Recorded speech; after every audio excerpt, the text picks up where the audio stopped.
I'm Kate Kelly with America Comes Alive, where you'll find great stories simply told.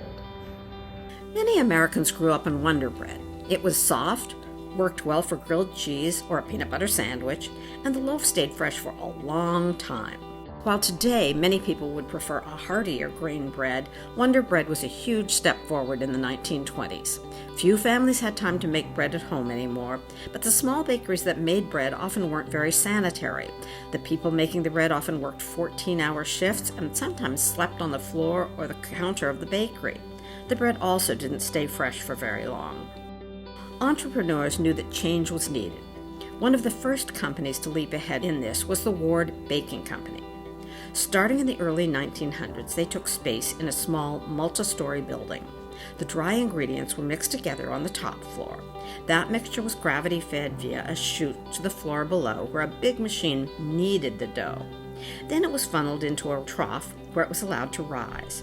At the proper time, another machine cut the bread into loaf-sized chunks, then dropped onto a conveyor belt that took the bread through a tube where it baked evenly. The advertisements touted that the bread was made untouched by human hands. In that era, that was a good thing.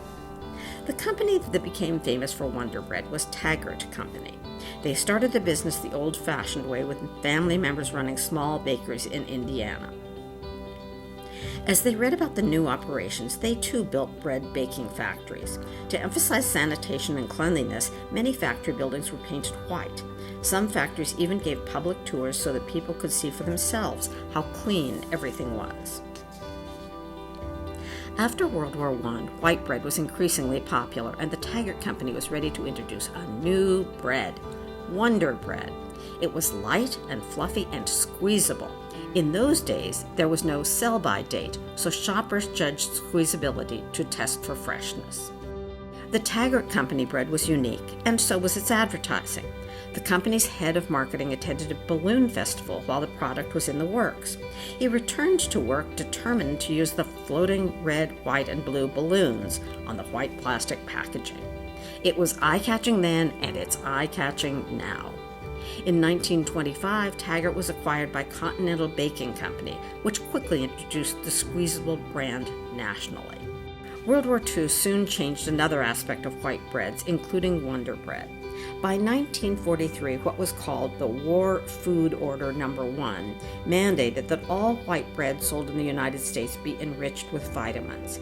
The government feared a malnourished workforce would lose the war, so they used factory bread as a delivery system for public health.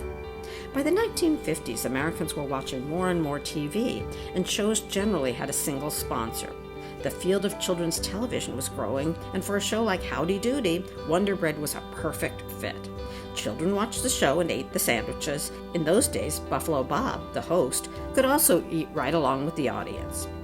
As Wonder Bread moves into its second century, it is now owned by Flour Foods, a Southern company that is also a century old. White bread is less popular than it used to be, but there are still plenty of big grocery stores where you can find squeezably soft Wonder Bread prominently displayed. I'm Kate Kelly with America Comes Alive. Look around and see what inspires you.